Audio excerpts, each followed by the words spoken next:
Good morning, everyone. We'll just give it a couple minutes for our friends to join us, and then I'll introduce the session.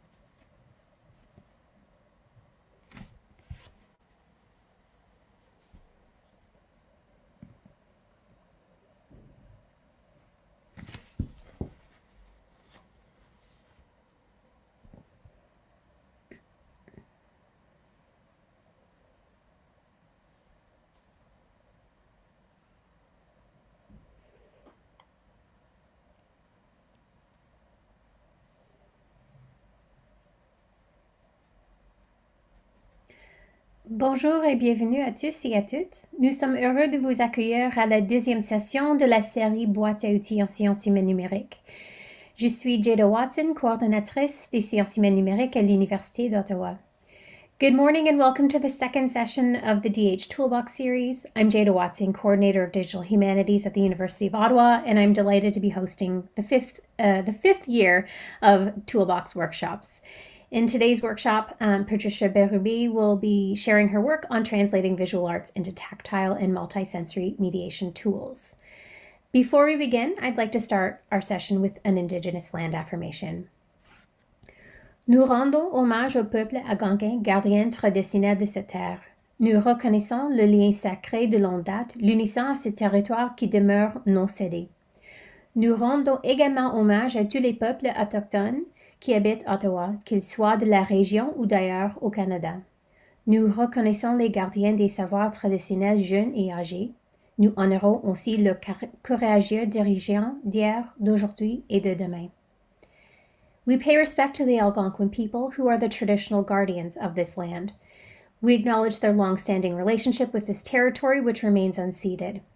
We pay respect to all Indigenous people in this region from all nations across Canada who call Ottawa home.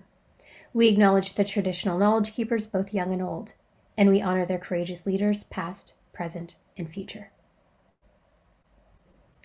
I'm so delighted to host today's session, which shares with us the work of Patricia Bérubé, who's a PhD candidate at Carleton University.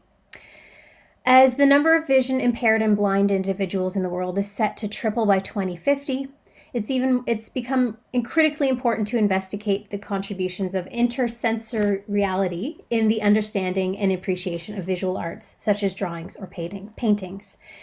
In this session, we'll learn more about ongoing interdisciplinary research that aims to explore how colors translate and can be conveyed through a tactile experience. We'll learn about what is lost when tactile experiences of original visual works are not possible, and who else could benefit from a multimodal experience of art in gallery contexts. To lead us through today's session is Patricia Bérubé, PhD candidate in Cultural Mediations at Carleton University. She was awarded a Pierre Elliott Trudeau Foundation Scholarship in 2019, a CGS Shirk Scholarship in 2019, and is an NSERC Create Read-I trainee, and she can correct me when she joins us. Her research aims to rethink how colors are accessed by visually impaired and blind museum visitors. Her research interests extend to the question of representation, neurodiversity, and madness, as covered in her latest paper. And I'm actually going to drop a link to her latest research in the chat momentarily. Please feel free to put questions in the chat or the Q&A, and I will be monitoring them for Patricia today. I might not get to them right away. I usually wait for a pause in the presentation, so don't worry. I will see everything, and I will make sure to relay those questions to Patricia. Also, you can ask questions in French or English. Donc, c'est possible de demander vos questions en français ou en anglais. And without further ado, I turn the screen over to Patricia.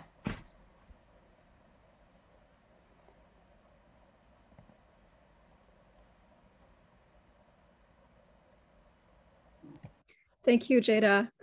Very happy to be here today with all of you. Thanks for taking the time to attend this presentation. Like Jada said, the presentation will be in French, but I'd be more than happy to answer any question. I will be in English, sorry, but I can answer questions in French. So without further ado, let's start. Okay. So this is the agenda for today. So we'll be, quite simple. three main points. So I'll just share a brief background with you, which might answer a few questions about my research topic. And then we'll dive into the MA project, which is the Pellant project that was from 2016 to 2018 at the Université de Montréal. And then I'll talk about more recent work at the PhD in cultural mediation about building multisensory prototypes. So of course, the PhD did not start in 2021, but the research did because of COVID. So my background, what is important to know is that I did not go to university until 2013. I was mostly trained professionally as a 3D artist. So in 2029, I did a professional certificate in 3D animation in Montreal.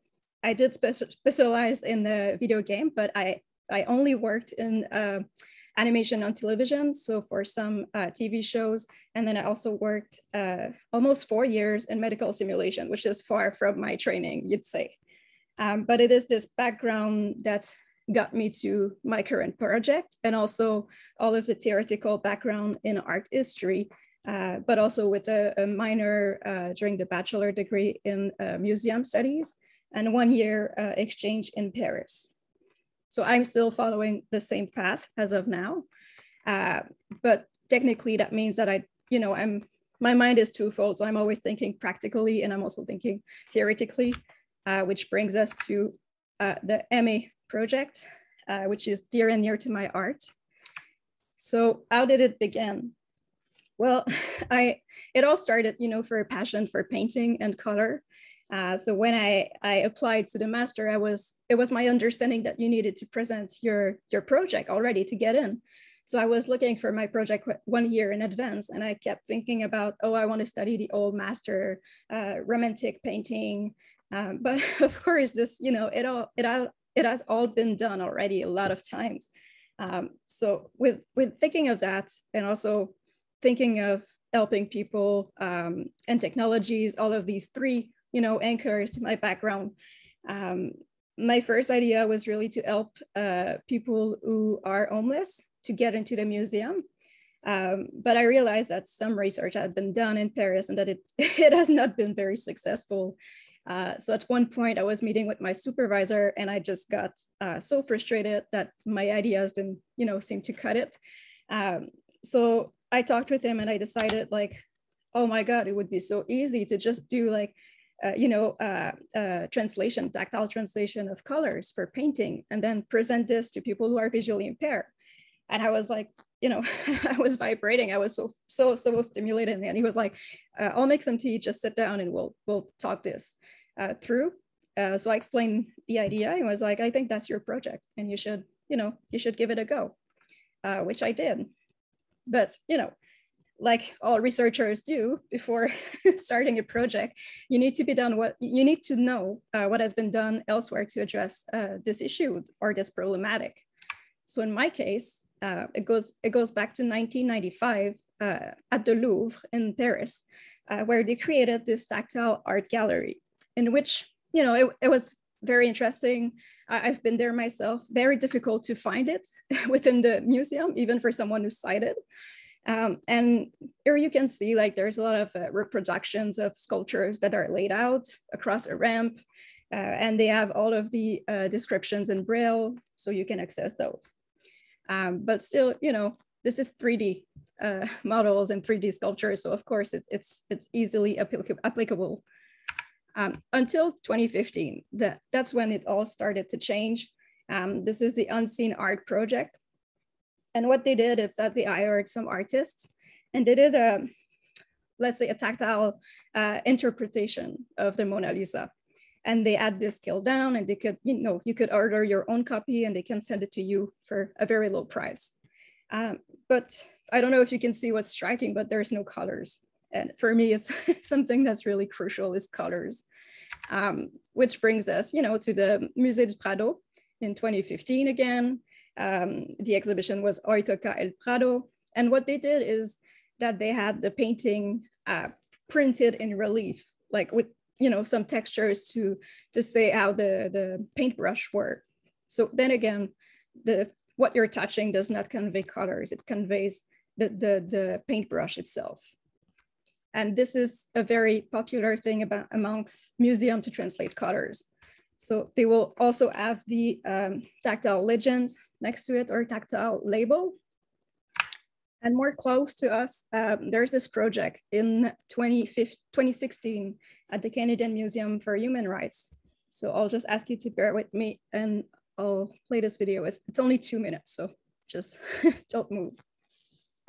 This is an AMI This Week shortcut. I'm Dave Brown for Accessible Media. This image shows a young boy splashing water in a bathtub. For Tracy Garbett, who is blind, going to a museum isn't always an inclusive experience, especially when so many aspects of an exhibit are visual. You don't feel like you get much out of it, and I'm with my family and my kids are talking about stuff and they're describing stuff, and that's great, but you don't get the full effect. You can't touch it, you can't get near it, and unless you touch it, you really don't understand what you're looking at. It's really hard to put that picture in your mind. But at the Sight Unseen exhibit, blind and low vision visitors are able to experience photography by sound and touch. You can get audio descriptions for several photos by touching sensors on the 3D print. This photograph was taken from a car window. You can hear text through the museum's smartphone app. Welcome to the Canadian Museum for Human Rights audio description tour. You can also feel several pictures that have been reproduced on a sensory plane.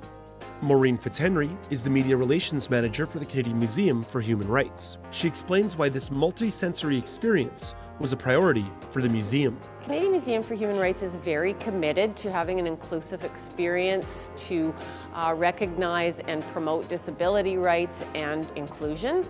So for the blind, they can actually directly interact with the piece of art without having any interpreter try to tell them what to think of it. They can judge it for themselves. Back in the gallery, Tracy remains immersed in Bruce Hall's 3D printed picture of a child in a bathtub. He describes how it feels to have an exhibit that is tailored to be inclusive of someone with low vision.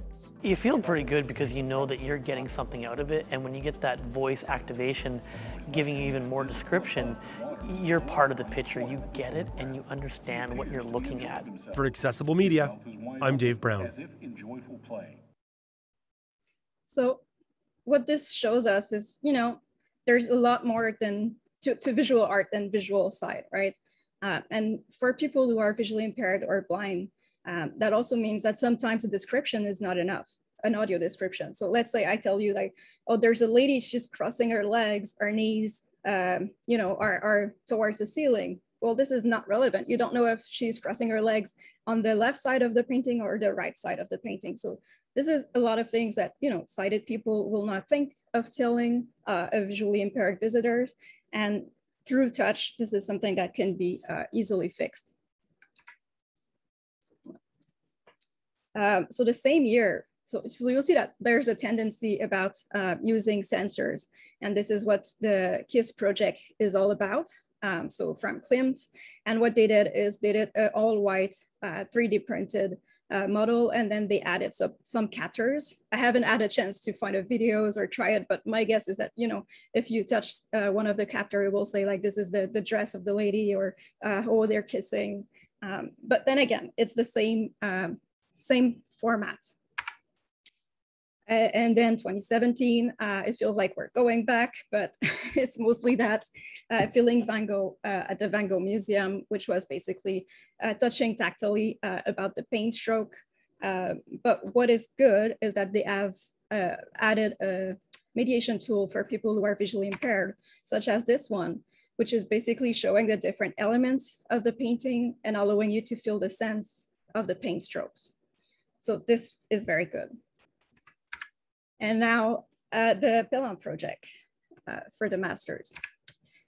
So before starting, because this was a big project in itself, and it needed a lot of logistics and preparation, including finding funding, get ethics clearance, but also get the copyrights, because the artwork that I picked, the artist isn't dead since 50 years or so. So you need to get the copyright. So you need to find who has the rights, and then you need to contact the Sodrak company and ask them, how can this work? This is on moral ground. It's not for commercial purposes. But all these things do take time. And I also needed to secure some partnership with the Montreal Museum of Fine Arts, who were the museum who owned the painting for the moment. Also with the RAM, which is a Rassemblement des aveugles et amblyopes du Montréal métropolitain, so an association for people who are visually impaired and blind in Montreal area. I created a partner with a 3D modeling artist from my previous life. So that was one of my best friend actually, who jumped in the project more than happily. And I've met with Les Arts 3D, which is a company in Montreal that does 3D printing, but also all kinds of projects. And after meeting with the owner, Robert Gagnon, I learned that he did actually some tactile puzzle for blind people, just for fun. So because of our, mutual interest, we decided to see if a collaboration was possible.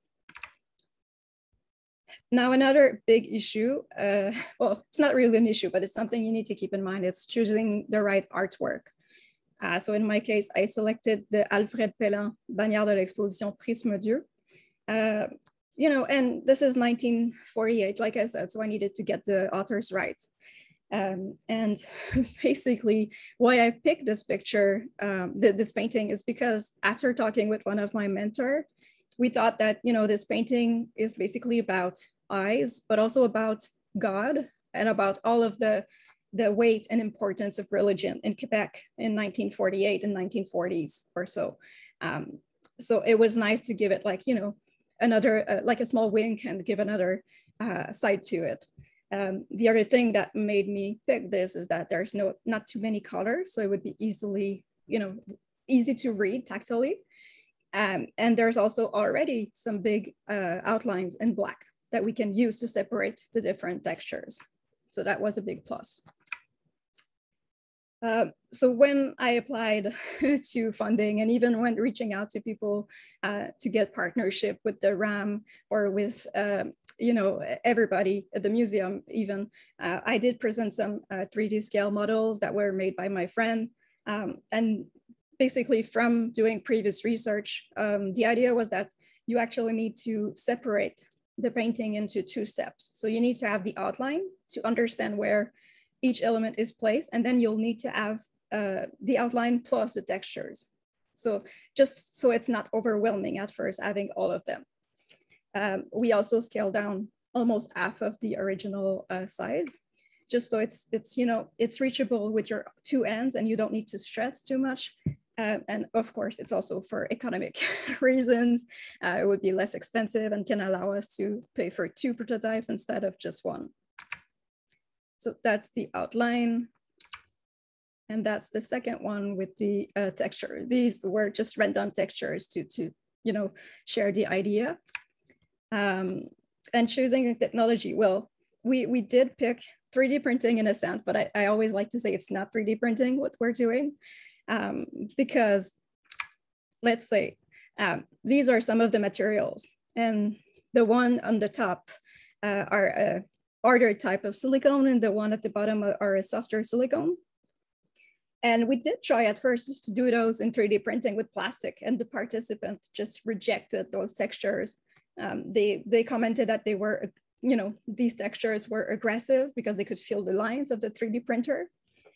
So then my partner, Robert Gagnon, came up with an idea, and he was like, what if, I can easily do like the molds in 3D printing, and then I will cast them in silicone, which is what you're seeing here.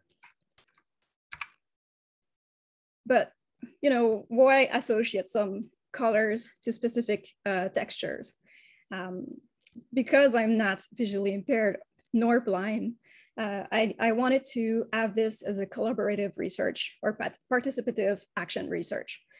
So I did reach out to the community, and I found 13 participants who were either blind, so they could see some shadow lights, or had guiding vision, or were legally blind, so no vision at all, or visually impaired.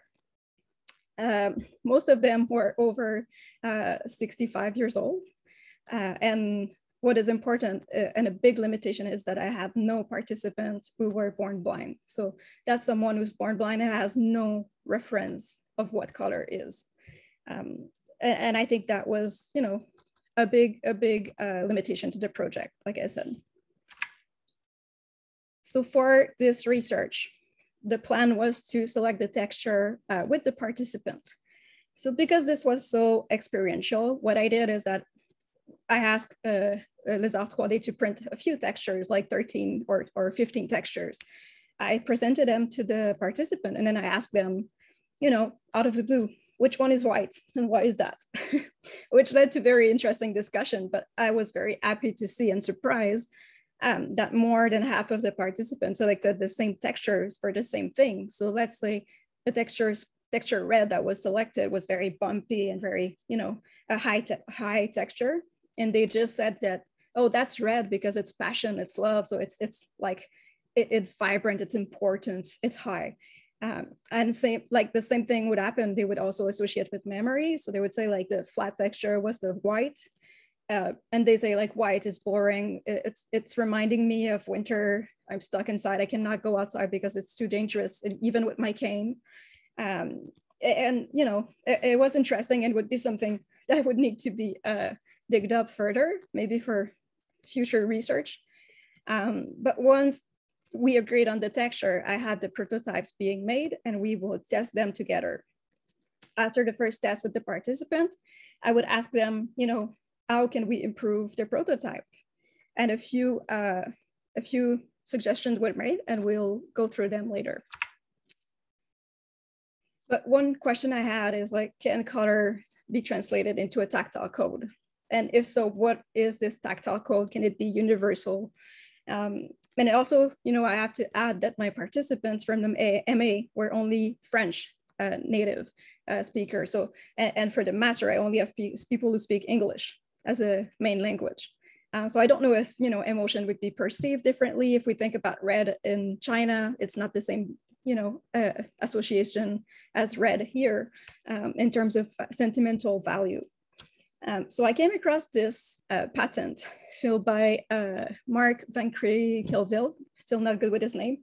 But anyways, what he did is he was inspired by Braille, and either like a triangle would be like yellow, triangle with one dot next to it would be pale yellow. And then a triangle with two dots would be, you know, dark yellow. And I wonder like if this would apply to my project, but it actually couldn't apply, because how do you spread it out evenly? What do you do with the, you know, margin? And there's all of these technical questions that couldn't be answered. And which bring me to making the first prototype. So like you see, the mold is in black and it's 3D printed. And then the red texture is silicone. Sorry. And that was the unmolding. And that is when it was first assembled for the first version. So you have the two prototypes. And this is the final version. And also, I wanted to, you know, like on the first maquette that you saw, there was a Braille legend. So I did try my best to do a Braille legend in 3D printing. It was a big fail. They told me it was so spaced that it was a Braille like for kids learning Braille, or it was like not a good quality Braille. They managed to figure out the words, but you know, some of them just laughed and I couldn't get it. And they also, interestingly, people who lose sight because of diabetes, they lost sensation or sensibility in their fingers. And these individuals thought that this was great because they could, you know, it was easier to distinguish. Which brings me to the second meeting with the group, the reaction and a need for some adjustment. So the first thing that I didn't think of, because I'm sighted, I presented the prototype to them, and one participant put it on the wrong side. He actually put the left end of the painting at the top, and he thought it was very lovely, and I couldn't interrupt or you know, correct him. He was extremely happy with the experience, and he thought that this was a house because he could feel like the shape of a house, and he was very happy. And I was there, you know, I was left thinking about after he left, and I was asking myself, well, you know, who are you to tell him that it's not the way to see it? Because there's all ways to look at art, and art remains so subjective. And it's also, you know, it's not because they're visually impaired or blind that they don't have different interests. based on their taste, background, and preference, or reference to colors before. So it just, food for thought. And the main modification to the first version was that because we had put the outlines, on the same level as the textures for the second prototype, when they were trying to read it tactilely, they couldn't see they couldn't get the limitation. They couldn't see the borders. They would just touch the same texture and they were confused as to why they couldn't see the shape. So we had to bring it back to the lab, cut it all down and raise the black lines for a few millimeter only, which made a great difference. And I was also asked to modify the tactile legend. Of course, I was expecting this. And this is where my partnership with the RAM came handy. So I just contacted them and I had someone type in Braille the actual word. I only did them in French. I should have asked in English too, but we're never perfect. And in the end, after like 2 years, of research, this led to an exhibition at the Montreal Museum of Fine Arts. The prototypes were exhibited there for 1 year. And they were right below, which is the second picture. They're right below the original artwork, which is a big success in itself, because at first, the discussion were to put these in a closet, like on and take the closet out and show it to the blind participant when they visit. And I think it goes against the discussion of, what's inclusion, what's accessibility. What about the kids, who's tired to be at the museum and he wants to feel something or, to touch something, to be stimulated to, kinesthetic memory as well gets stimulated when you touch stuff and you remember better. What about someone who's autistic? Like what's a contribution of touch in museum? So that was, that sums up the master project. And now the PhD project, which is same but different. So it's trying to bring this a step further by doing multisensory prototypes. So the project did require ethics clearance again, because it's still a participatory approach. This time I learned from my mistake and I tried to pre-select 5 artworks that were from public domain, or that, the art gallery I would be associated to have the rights for educative purposes, which would, save a lot of amount of time. Also looking at partners. So I did end up partnering up with the Ottawa Art Gallery because of how they're, thinking around accessibility, how the whole building is accessible. So I really thought we had the same mentality around that. I also partnered up with the Canadian Council of the Blind, so in the area of Ottawa. Same partnership again with Les Arts 3D, because why change something that works? And we, when I say something, we just understand what the other means, which is very important when you're trying to do research remotely, by the way. And I also added a partnership with an American digital artist named Henry Lowengard. So Henry is basically creating all type of softwares, and we'll discuss his contribution further. So this time, well, because of COVID, it was difficult to hire or to find participants, because it's just, we weren't sure how the project would be going. I wasn't sure if I could do interviews in person. So all of the ethics application was done, for online only interviews. So I had 6 to 8 participants that I was looking for. I ended up having 6, but 2 of them are born blind, which is great. I was asking them to have internet access to a computer with a built-in camera, and ideally live with someone who's sighted and who could, manipulate the prototypes and place the camera. And after the first round of interview in July, I realized that it was impossible to ask them to place a camera while having them touch, or, it's just not realistic. I need to be there. So I asked like a very urgent change to protocol ethics, and I got it. So the second interview will start this week. Will be to test the tactile prototype in person. Once that is done, they will meet in group of 3 plus me online to discuss, do a co-design session, discuss all that doesn't work, all that work, and discuss also the relation between art and sound or audio description.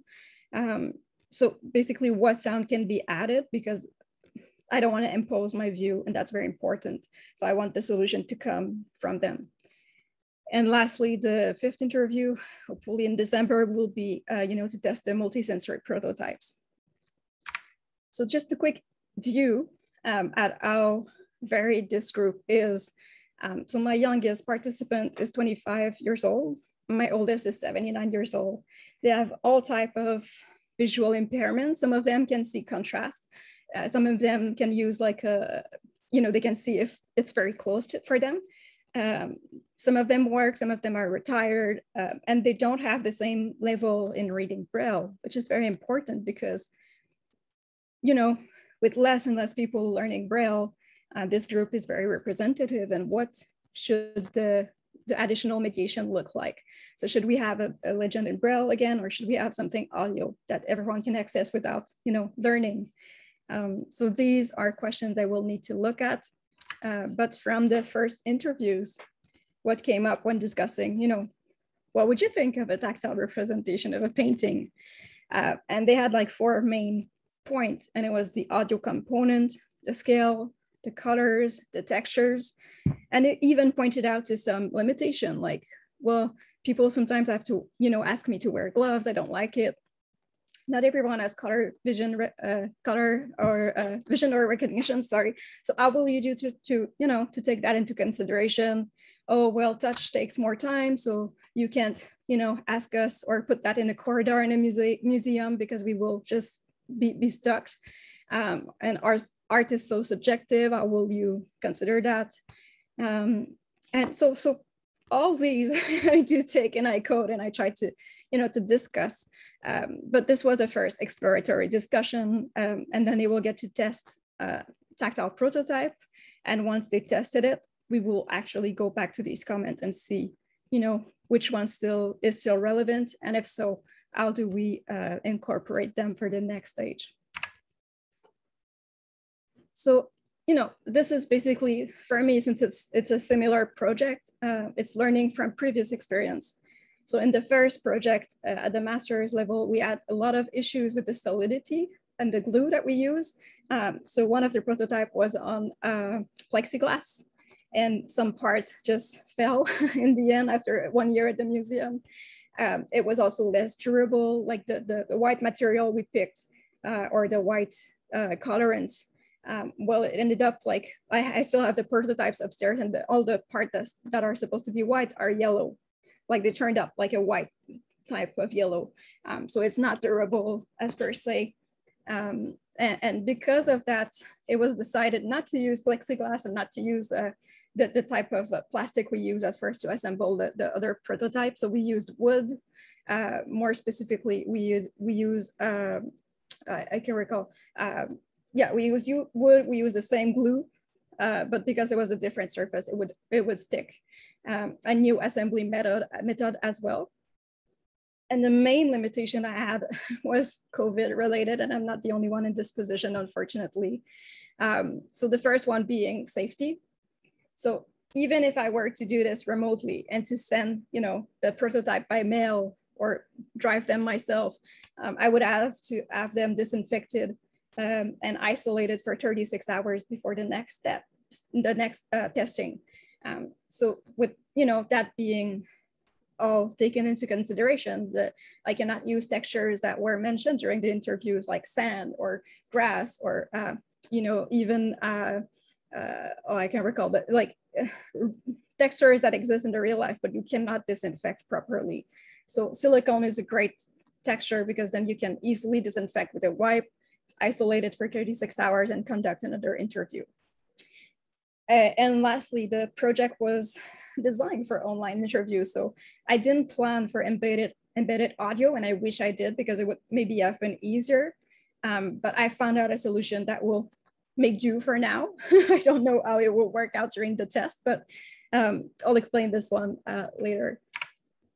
So these are the 2 paintings. So this time I wanted to have 1 figurative painting and 1 abstract painting. So I did present 3 figurative painting to the participant and 2 abstract, and the other one was a lot more abstract. They ended up picking those 2. So 4 out of 6 participants picked those 2. And what is interesting is that the abstract one, the one that was even more abstract than this one, it was such a challenge to describe that they felt confused and they felt like, I don't want to touch that. I don't know like what is it supposed to represent, and which, you know, brings a lot of reflection about what is art supposed to bring. And yeah, it was very interesting that they weren't curious about it. It's just like, oh, it's too complicated. I don't want to touch it. So once again, we almost cut the size in half. And these were some instruction I did send to Robert Gagnon at Les Arts 3D. So basically my idea was the same. So to separate the narrative and deconstruct it in sections. And since we didn't have, you know, black outlines like the first painting, well, I decided to create them. So it's more visible in the painting at the left. And, you know, we would try to use the same texture if possible. So we use the same texture for the red and the same texture for the white, which would be the smoke of the volcano.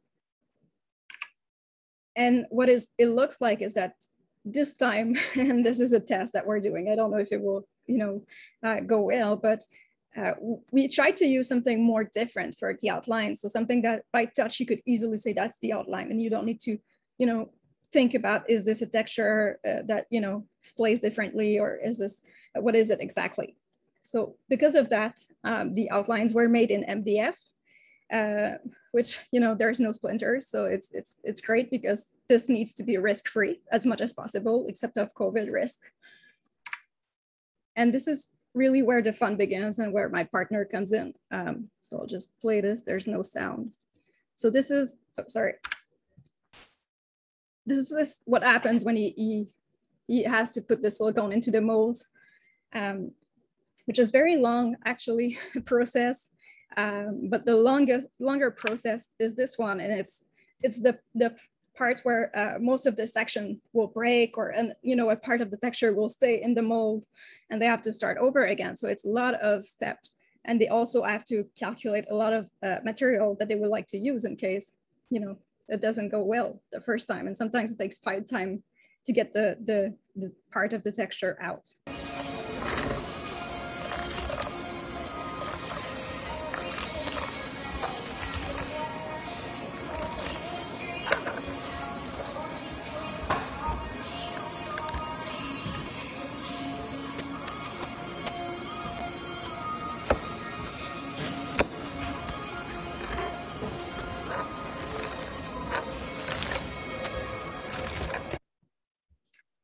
So that's the result.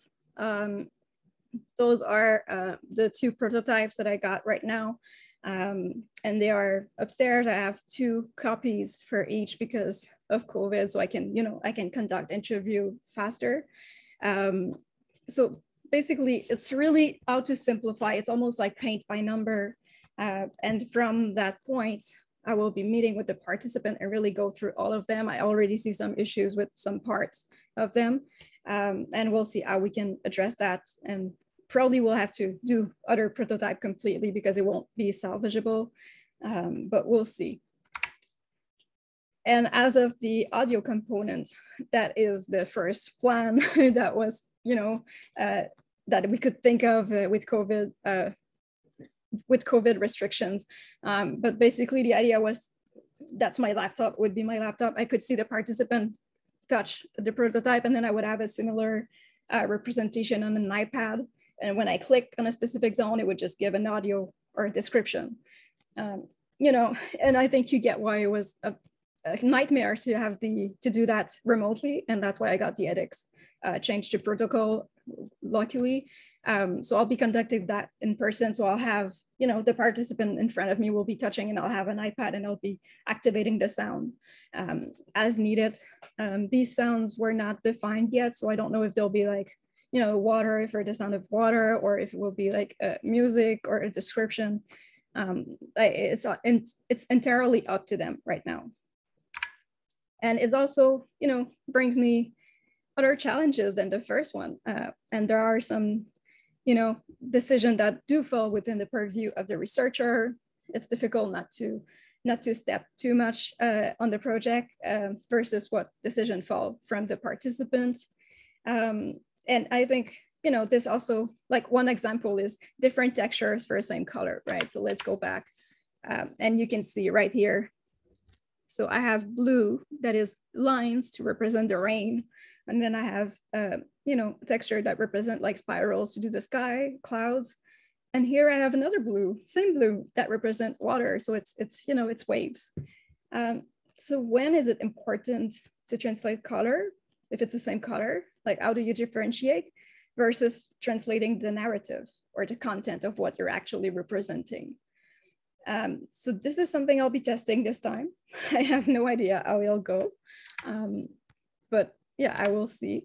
And that's pretty much it for me. I would just like to thank some people, Jada, of course, also my MA supervisor, Emmanuel Chateau-Dutier, who guided me through this first project, PhD supervisor, Jesse Stewart, co-supervisor, Louis Frankel, my amazing thesis committee, Federica Goffi, Michael Winover, and I can also be reached at my email address right there, or you can follow me on Twitter. And that's it. Thank you so much. Thank you so much, Patricia. That was so fascinating. I was taking so many notes. So if you have questions or comments, please do put them in the chat or use the Q&A. I do have a couple, so I might monopolize your time for a few minutes.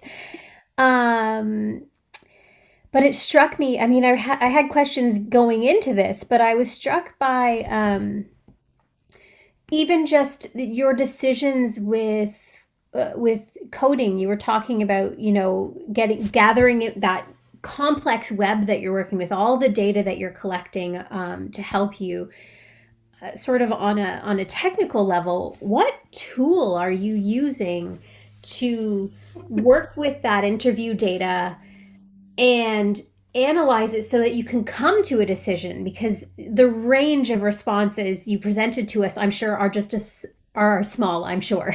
Yeah, well, I basically use NVivo. Okay. In the visualization option, you can do mind map. So from mind map, I open my coding for one round of interview, and then I look for, you know, a recurring theme. Once I have one, I look for what's coming more often in terms of criticism or, you know, a question, and I'll try to put it. I'm very visual, so I just need to put it, you know, in a mind map so I can see and also see the connection between all of them and see potential issues.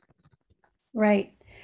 Wow. I can't even imagine. I want to have you back at the end, at the end of your project, to talk about that process too, because that's, you know, decisions do have to be made. And so there's going to be some things that work for some, but not for all. And that speaks to the importance of this project. So we were talking beforehand about this book that I'm reading, Data Feminism by Catherine D'Ignazio and Lauren Klein. And they talk about embracing pluralism in that process, about the importance of working with community and not seeing your project only as only or if at all as sort of working for social good, but as working for co-liberation. And, you know, I can define that more specifically too, but, you know, I feel like your project is a really interesting blend of the both, that there is a social impact here that can't be denied, but you're really working with the community as much as you can with co-liberatory goals. So I wonder if you might just speak to, like, well, one, that what, of course, you know, not being visually impaired, it is important to work with people who are, but, you know, what is this process like? What do you give to each other? How do they feel agency within your work?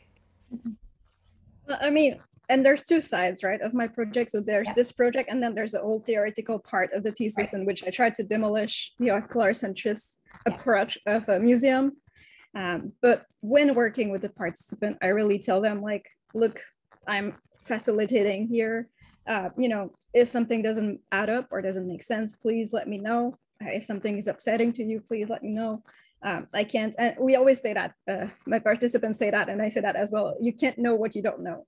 And I think it really applies here, because I can't after lived experience, I can't fake that either.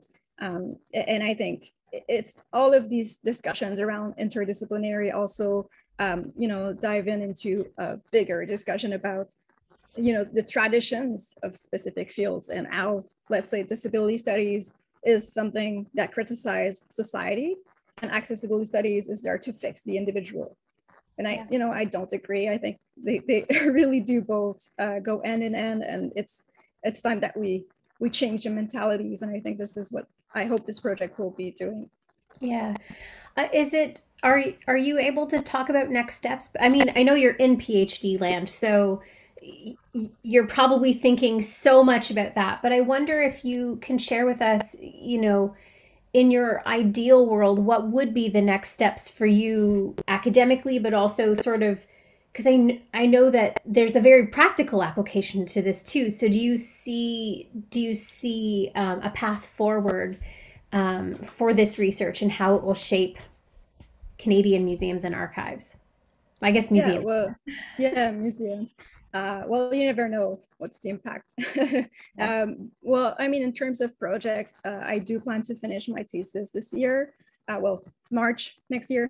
And then I do plan to, I did apply for PhDs in the meantime, but the goal is to get a job and pursue this research as a prof. Yeah. I just don't know what department that will be, because I can't reach to so many, disciplines, which is a tool, but also confusing at the same time. Yeah. Another option is also, because I'm doing a graduate diploma in curatorial studies, I'm doing a second practicum with Ingenium, and we do get along very well because they're so, they love accessibility, and they're honest in their ways about accessibility. So I will see what my second mandate is, but I could be possible to work in museum, although I'd prefer to do research, to be honest. Well, and there could be interesting ways in which you keep both in motion, as a university instructor, being in a position to collaborate with the local museums to help them really transform what they're doing and make meaningful changes. The sort of last piece that really interests me is, and I just for everyone watching, so we talked about this earlier, but disciplinarily, I see very strongly how this fits within art history. I see very strongly how this crosses many disciplinary divides. But I wonder if you might speak to some of those challenges of working within art history and trying to break down these boundaries, and how you envision this as a part of art history work. Good question. Well, I mean, I'm in art history, in my art and museum studies all the way, but I think at some point you need to expand to other disciplines to make things work. And for me, also, it makes no doubt that this is art history, because it's about giving access to main artwork that have been, not accessible for people who are visually impaired for centuries, because they're only bidimensional. So you can't, unless having a very good person who describe it to you, and takes into consideration that you're blind, and knows how to do it because there's actually training for that. Right. Then it's very poor content, I'm afraid. And it's very unfair to ask them to pay when 80% of the collections are paintings or drawing or photographs, like to pay the same, the same entrance fee. So for me, it's like, it's challenging a bit the discipline. And I think it's also, I like to call it the digital art history at some point, because it's using technology to make it accessible. Right. It's not necessarily about creating art, right? It's about also creating content that is accessible. You're also challenging the institutions. And that's an important part of what you do, what we do as historians, is to not just tell the stories of the master painters, but to really unpack and dissect the institutions that have upheld these discriminatory but also exclusionary systems of erasure. Have you experienced in the last couple of years of artists being interested in what you're doing and saying, oh, I never really considered these elements of my artwork, and so can I speak with you and learn more and see how to change my practice? Well, I mean, there's a lot of what people can't think of and can't envision is that there's a lot of artists who are blind. I have one friend he's in BC. I've met him through my research, and he's doing tactile painting. So he will like put sand in the painting for the beach part, and then he will put like something else to the water, like a vernis or something like it, that will make it more smooth. And there's also like artists are one thing, I think, but you know, we should bring in into discussion the curators.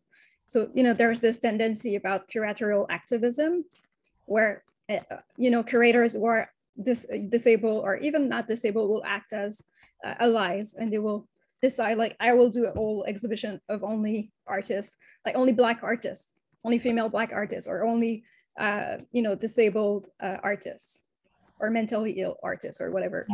They will pick a group and then they will, you know, decide this is their battle.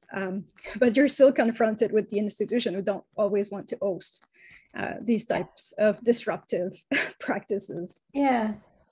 And the disruption is important, absolutely. But at the same time, these artists and their works should be part of the exhibits, part of the museum, part of every part of the museum, not just a special or rotating or one-off exhibit.